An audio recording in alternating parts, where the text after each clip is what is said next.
Bismillahirrahmanirrahim. Assalamualaikum warahmatullahi wabarakatuh. Salam, Om Swastiastu, Namo Buddhaya, salam kebajikan, salam sejahtera dan salam sehat bagi kita semua. Yang terhormat para narasumber pada podcast Rumah Sakit Umum Pusat Dr. Wahidin Sudirohusodo, ibu-ibu, bapak-bapak, para pemirsa di seluruh Indonesia yang saya banggakan. Pada kesempatan ini kita kembali lagi dalam pembicaraan kita masalah kesehatan pada acara Bisa Sehat. Bincang-bincang merupakan lanjutan pembicaraan kita sebelumnya, di mana kita akan membahas mengenal penyakit jantung bawaan pada anak. Narasumber kita pada siang hari ini adalah staf KSM Kardiologi dan staf Departemen Kardiologi Kedokteran Vaskuler Fakultas Kedokteran Universitas Hasanuddin. Kami perkenalkan narasumber pada kegiatan ini. Yang pertama adalah Dr. Julius Patiman, spesialis anak, spesialis jantung pembuluh darah konsultan. Selamat siang, Dok. Selamat siang, Dok. Yang kedua, Dr. Andi Alif Utama Armin, spesialis jantung dan pembuluh darah, konsultan. Selamat siang, Dok. Yang ketiga, Dr. Muhammad Ihsan Nurholis, MK, spesialis penyakit anak, konsultan. Selamat siang, Dok. Selamat siang, Dok. Baik, sebagaimana kita ketahui bahwa penyakit jantung bawaan adalah kelainan struktural jantung atau pembuluh darah besar intratoraks yang terjadi selama perkembangan janin. PJB ini merupakan jenis defek kongenital yang paling umum dan penyebab utama kematian pada anak dengan kelainan bawaan. Penyakit jantung bawaan terjadi pada 8 hingga 9 bayi per 1000 kelahiran hidup, di mana sekitar 25% merupakan penyakit jantung bawaan sianotik. Insiden penyakit jantung bawaan meningkat menjadi 2% hingga 6% pada kehamilan kedua setelah melahirkan anak dengan PJB atau jika orang tua menderita PJB. Selain itu, diperkirakan 35% kematian bayi akibat kelainan kongenital berhubungan dengan kelainan kardiovaskuler. Pada kesempatan ini kita akan ada 3 narasumber kita terkait dengan tema yang kita akan bahas pada siang hari ini. Pertanyaan pertama dulu untuk Dr. Julius adalah apa sih yang dimaksud dengan penyakit jantung bawaan pada anak ini? Oke, ya terima kasih Dr. Halid. Ya tadi Dr. Halid sudah jelaskan pendahuluannya tentang insiden penyakit jantung bawaan pada anak. Ya jadi penyakit jantung bawaan pada anak ini adalah suatu kelainan bawaan. Jadi kelainan bawaan yang terjadi, yang umumnya terjadi di dalam atau selama masa kehamilan. Ya, dan umumnya terjadi pada saat pembentukan organ. Jadi pembentukan organnya yang tidak sempurna, sehingga ada beberapa bagian daripada organ jantung yang mengalami gangguan pada saat pembentukan atau maturasi atau kekompletan daripada organ jantung tersebut secara anatomi. Ada yang bisa terjadi di sekat jantung atau ada yang terjadi di pembuluh darah jantung yang saat pembentukan organ jantung tersebut. Ya. Mungkin itu secara ringkasnya, Dok. Ya. Ya. Tadi di pendahuluan ada penyakit jantung bawaan sianotik, asinotik. Kira-kira mungkin ada penjelasan lebih lanjut, Dr. Ihsan? Jadi kalau kita bicara penyakit jantung bawaan, itu kita kategorikan 2 besar. Yang pertama yang biru atau yang kita bisa istilah kedokterannya sianotik, yang tidak biru. Nah, kadang-kadang ini yang denial dari orang tua tuh kadang-kadang bilang anak saya besar, bagus, berat badannya naik, anaknya sehat-sehat, kenapa dibilang penyakit jantung?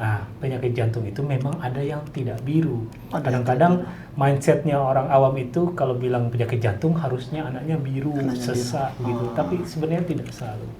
Sekarang biru dan tidak biru itu disebabkan oleh apa? Nanti dilihat dari kelainan jantungnya seperti apa. Biasanya penyebabnya itu biasanya ada misalkan salah posisi dari pembuluh darah, atau ada pencampuran dari darah yang kategorinya bersih dan kotor begitu ya. Itu nanti akan dijelaskan kalau kita sudah tahu diagnosisnya apa begitu. Ya.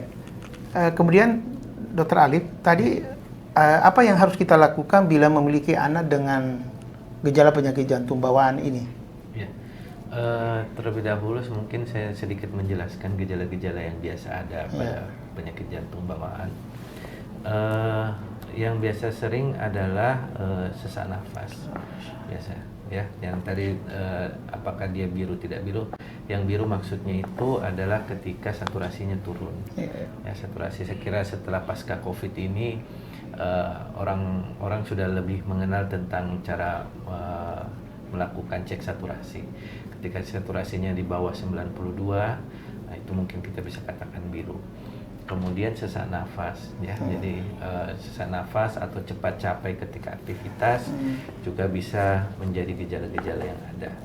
Kemudian yang ketiga adalah terjadinya infeksi yang berulang pada pasien-pasien dengan penyakit jantung bawaan. Jadi infeksi yang paling sering adalah saluran pernafasan dan infeksinya tergolong berat hingga pasien atau anaknya harus dirawat di rumah sakit.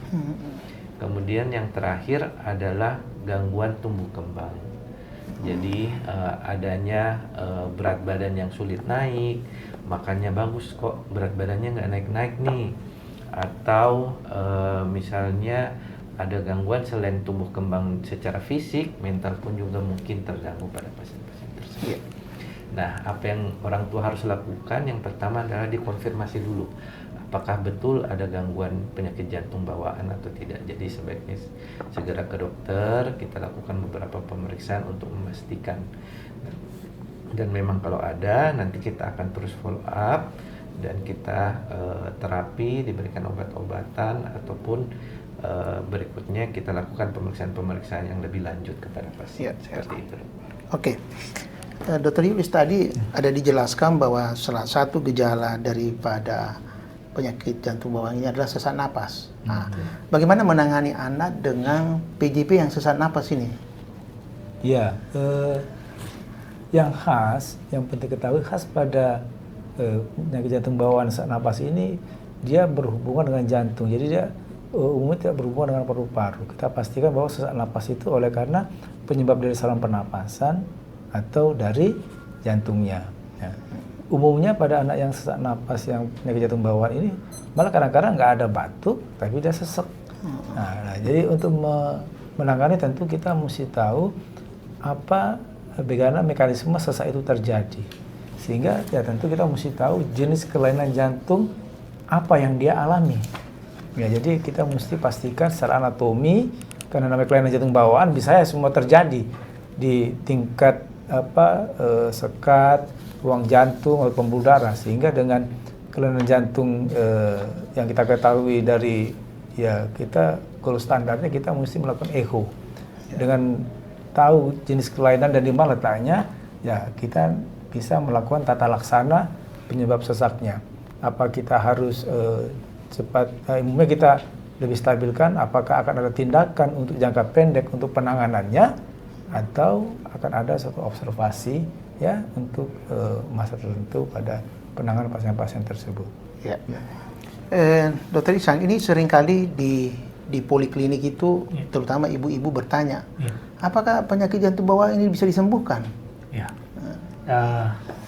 ya sering sekali kita bertiga ini menghadapi keluarga pasien, begitu kita bilang ini ada kelainan jantung Bu, terus bahasa awam kan kita bilangnya bocor jantung. Begitu kita bilang bocor jantung, biasanya langsung menangis seolah-olah ini akhir dari dunia, begitu akhir seolah-olah pasien ini tidak tertolong. Padahal sebenarnya kelainan jantung itu saat ini ya hampir semuanya bisa kita lakukan koreksi, baik itu secara pembedahan maupun secara non bedah.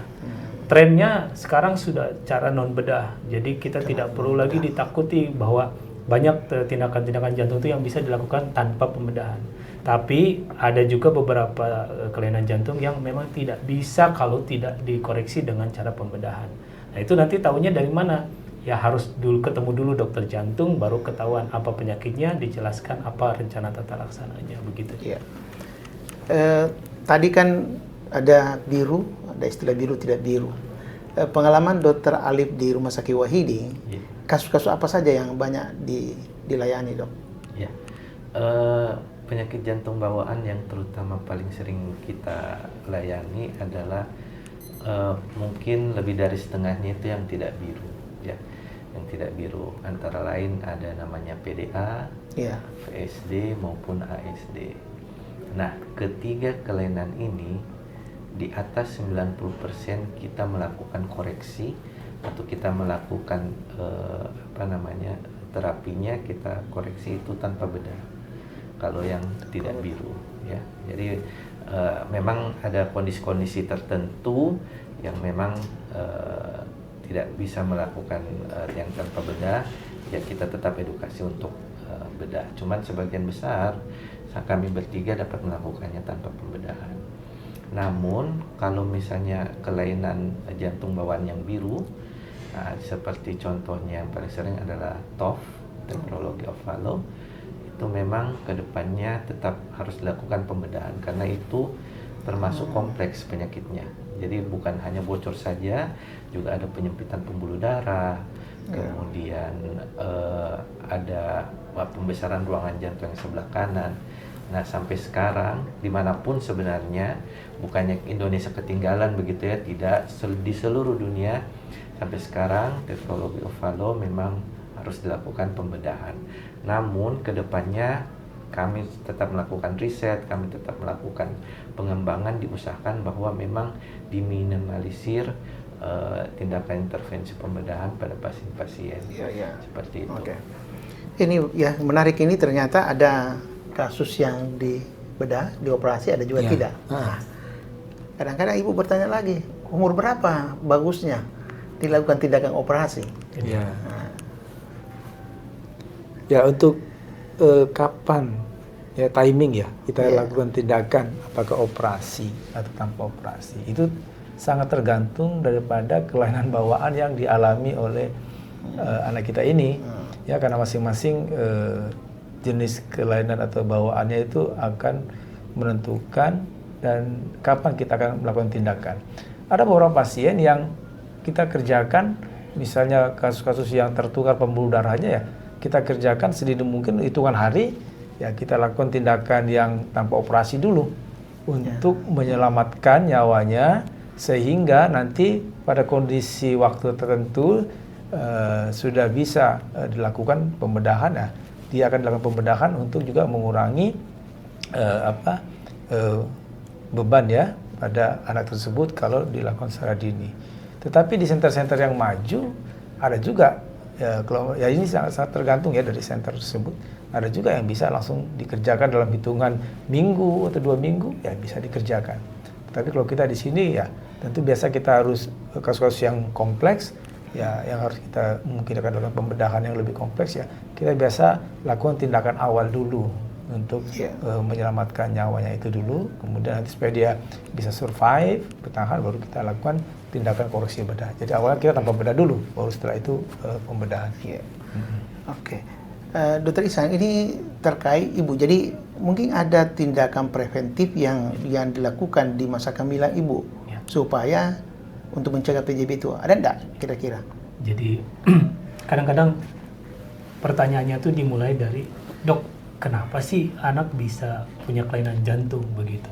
Nah, biasanya dokter jantung terutama ya, tidak akan bisa kasih tahu yang pasti karena memang penyebab dari penyakit jantung bawaan itu multifaktorial.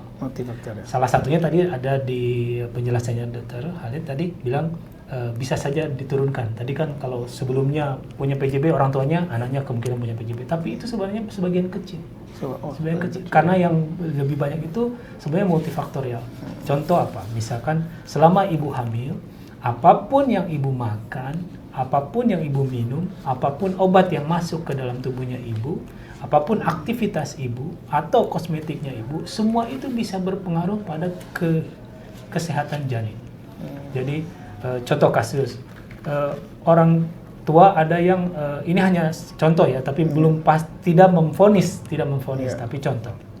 Ada ibu yang kontrol teratur, kehamilannya sehat, tapi ibu wanita karir. Setiap hari dia kerja ke kantor dan dia menggunakan make up mungkin ya. Begitu lahir anaknya punya PJB. Dia bertanya, dok, saya itu kontrol teratur, tetapi anak saya kok punya PJB? Ya dari informasi semuanya sehat-sehat saja, obat yang dimakan juga normal saja. Tapi kalau dia bisa punya kelainan jantung, jadi kita bisa menduga jangan-jangan karena dia tiap hari pakai makeupnya itu punya kandungan yang berbahaya terhadap pertumbuhan janin, bisa menyebabkan. Tapi tidak semua orang pakai makeup jadi kelainan jantung bawaan, begitu contohnya. Atau kebiasaan makan makanan yang tidak sehat. Misalkan ibunya yang ada pasien saya tiap hari makan bakso, misalkan begitu. Nah, bakso ini kan mungkin enak tapi kurang sehat misalkan karena ada banyak bahan kimianya di situ. Buat kenyalnya ada boraks atau ada apa. Nah, itu kan kita tidak tahu apakah akan berefek begitu. Memang tidak semua orang makan bakso akan menjadi PJB, tetapi intinya apapun yang diminum, dimakan, atau obat-obatan atau jamu-jamuan atau apapun yang dikonsumsi oleh ibu dan kondisi ibu juga. Kondisi ibu misalkan ibunya sering sakit, ibunya anemia, selama hamil dia anemia, kurang darah begitu. Nah, itu akan berpengaruh ke organogenesis. Tadi Dr. Julius sudah bicara, organogenesis itu pembentukan jantung itu dimulai dari 8 minggu sampai 28 minggu. Nah, itu saat dibentuk organ jantung terganggu perkembangannya, akhirnya pas dia cukup bulan terjadilah gangguan organ begitu. Ada pembentukan yang salah, ada letak yang salah, ada yang tidak sempurna bentuknya begitu. Akhirnya jadi PJB. Oke. Kemudian Dr. Alif mengenai diagnostik. Kira-kira di Wahidin kita ini sampai sejauh mana alat-alat diagnostik untuk mendiagnosis suatu PJB? Ya, jadi sebenarnya untuk alat diagnostik itu sendiri sebenarnya sudah bisa dimulai dari ketika masa kehamilan. Ya, masa kehamilan. Jadi teman-teman kita dari Obgyn bisa melakukan fetal echo. Jadi kita bisa lihat bagaimana kondisi jantung. Namun perlu saya ingatkan lagi bahwa sebenarnya seperti pembuluh darah dan ruang jantung itu ketika masih di kandungan sebenarnya memang kondisinya memang berlubang karena bayi di dalam kandungan itu kan masih membutuhkan oksigen, nutrisi dari plasenta ibunya. Jadi jantung belum sempurna. Nah, nanti ketika lahir ada pembuluh darah yang menutup spontan, ada lubang jantung yang seharusnya menutup. Nah, di kondisi seperti ini pula yang ketika waktu diperiksa ketika dalam kandungan baik-baik saja, kenapa pas lahir ternyata kebocoran. Nah, ternyata memang ada ketika lahir yang harusnya menutup, seperti namanya ductus arteriosus, itu kan ketika tarikan napas pertama bayi harus menguncup. Namun memang pada beberapa bayi, beberapa anak dia tidak menutup sempurna secara langsung. Ada yang bisa menutup beberapa hari kemudian, tapi ada juga yang tidak menutup sama sekali. Nah, seperti itu. Nah, kemudian untuk ketika sudah lahir, alat diagnosis yang kita miliki sebenarnya sangat-sangat lengkap sekali. Mulai dari yang standar kan kita bisa menggunakan laboratorium, foto ronsen, kemudian EKG, elektrokardiografi, kemudian yang standar biasa kita gunakan ehokardiografi, USG jantung. Nah, sampai kita langsung periksa langsung ke jantungnya dengan teknik penyadapan atau kateterisasi jantung kanan dan jantung kiri seperti itu. Kita semua sudah lengkap di Wahidin untuk standarisasi. Oke, kasih banyak. Dr. Julius, ini kan kasus PJB ini tidak tertutup kemungkinan terjadi komplikasi. Kira-kira komplikasi yang serius pada anak kalau dia mengalami penyakit jantung bawaan ini? Ya, komplikasi kalau saya kita bagi dua ya, sebelum tindakan dan sesudah tindakan. Yang umumnya terjadi banyak yang sebelum tindakan itu ya seperti pada kasus-kasus yang tidak biru, nah itu paling sering terjadi gangguan di paru, ya sesak yang tadi kita jelaskan karena darah yang mungkin berlebihan ke paru karena ada lubang, nah, itu yang sering terjadi. Kemudian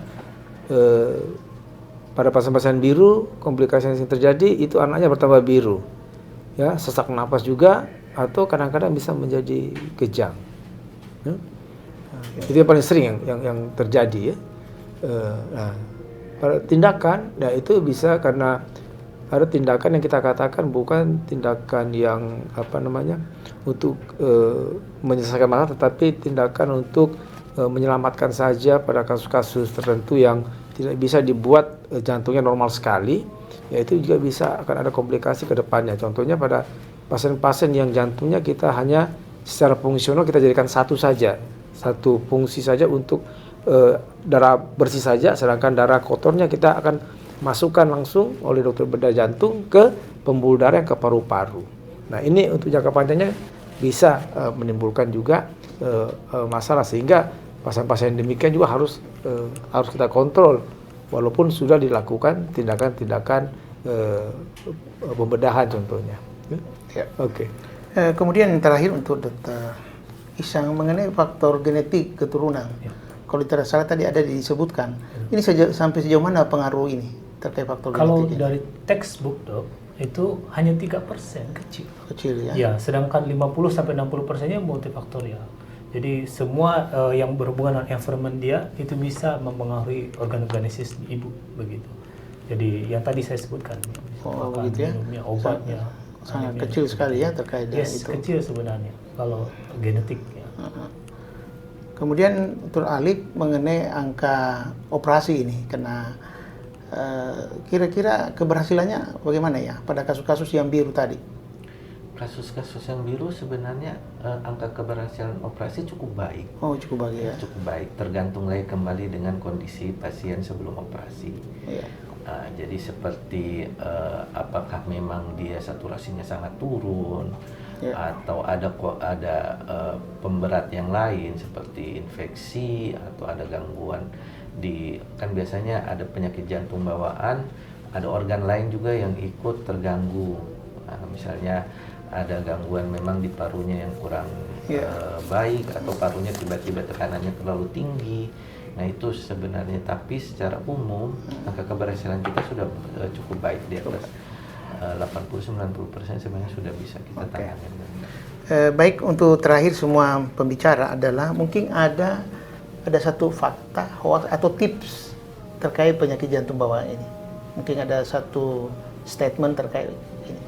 Ya, jadi kalau saya untuk penyakit jantung bawaan ya, fakta yang jadi bahwa tadi Dokter Iksan juga jelaskan bahwa untuk ibu-ibu yang selama masa kehamilan ya tentu harus menjaga kehamilannya dengan baik. Kemudian kalau memiliki penyakit-penyakit tertentu ya harus rajin untuk dikontrol dan mengontrol dirinya supaya misalnya hipertensi, gula itu yang sudah established yang bisa menyebabkan masalah pada janin. Kemudian tentu makan-makan yang dikonsumsi. Ada juga hoax yang terjadi pada pasien saya tanyakan, dokter kan mungkin gara-gara saya sering minum air dingin ya waktu saya lagi hamil. Tidak, bukan karena itu menyebabkan. Ya. Tapi ada juga pasien yang merasa bahwa dia sudah menjaga kehamilan, tapi kenapa masih tetap memiliki anak dengan jantung bawaan? Ya itu saya bilang ya itu kekuasaan yang di atas. Ya artinya mungkin masalah kromosom atau masalah gen yang terjadi pada saat pembuahan. Jadi saya rasa mungkin itu yang harus kita pahami. Mungkin Dr. Isa ada tips yang bisa. Hoax yang sampai hari ini saya dapat itu dok, kalau di poliklinik atau ketemu pasien adalah kalau bocor jantung nanti nutup sendiri. Oh, itu paling sering okay, didengar. Mungkin Dokter Alif atau Dokter Yunus pasti juga sering dengar. Jadi kalau memang dapat kelainan jantung bawaan, bocor jantung, yang ditanya ya dokter jantung. Jangan bertanya ke orang yang bukan dokter bahkan, atau misalkan biasanya neneknya, kakeknya, siapa gitu yang komentar keluarganya bilang anaknya baik-baik, nggak usah diapa-apain, jangan di kateterisasi, jangan dioperasi, nanti malah jadi apa macam-macam. Jadi percayalah apa yang diinstruksikan dokter itu justru yang terbaik. Itu hoax yang paling sering saya dengar tentang penyakit jantung. Dokter Alif ada? Kalau saya mungkin hoax ini ya sering, kalau keringat di tangan itu ada gangguan jantung. Itu nggak ada hubungannya sama sekali. Nggak ada hubungan sama sekali. Kemudian beberapa fakta yang mungkin saya mau tekankan adalah kan ketika anaknya bermasalah dengan jantungnya, biasanya yang dijudge adalah ibunya. Ibunya kan sudah mengandung 9 bulan dengan beban setengah mati dan sebagainya, kok ibunya yang murni disalahkan. Tetapi kan Di satu sisi sebenarnya selain ibunya sendiri, lingkungan juga mempengaruhi. Salah satu yang mau saya tekankan adalah merokok. Sebagian besar wanita mungkin tidak merokok, tetapi di sekitarnya ini yang harus kita jaga. Entah apakah suaminya, mungkin laki-laki lebih sering mengurus suaminya, atau mungkin kakeknya dari cucunya dan lain-lain, omnya dan sebagainya, itu betul-betul harus dihindari rokok dari ibu hamil. Dan yang saya mau tekankan adalah, saya tidak merokok di samping istri saya misalnya, tapi saya merokok di ruang tamu, tapi itu zat-zat racun dari rokok itu menempel lebih lama pada misalnya kain kursi, kain gordin. Nah itu lebih lama. Mungkin kalau misalnya melengket di baju, kemudian kita cuci, mungkin bisa hilang. Tapi gordin kira-kira berapa lama dalam 1 tahun kita cuci? Apalagi kain kursi, kira-kira hampir tidak ada yang mudah mencuci kan, paling di vakum-vakum saya seperti itu. Nah, nanti setelah merokok, ibunya duduk di situ sama saja tetap terhirup, namanya ibunya adalah jadi perokok pasif. Ya, itu yang sebenarnya harus kita hindari pada ibu hamil. Itu, Dok. Baik, ibu-ibu, bapak-bapak, para pemirsa di seluruh Indonesia, sebagai penutup bahwa penyakit jantung bawaan ini adalah kelainan struktural jantung atau pembuluh darah besar intratoraks yang terjadi selama perkembangan janin. Penyakit jantung bawaan ini merupakan jenis defek kongenital yang paling umum dan penyebab utama kematian pada anak dengan kelainan bawaan. Oleh sebab itu memang ada satu hal tadi yang cukup menarik mengenai gejala-gejalanya tadi. Tadi ada gejala-gejala tadi yang sudah dikemukakan Dr. Alif tadi.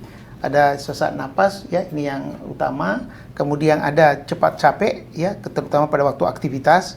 Ada infeksi yang berulang pada saluran pernafasan. Ada gangguan tumbuh kembang daripada anak. Dan yang paling penting juga adalah bahwa ibu-ibu yang ada komorbid ini memang perlu ditangani, diobati terkait dengan masalah ini.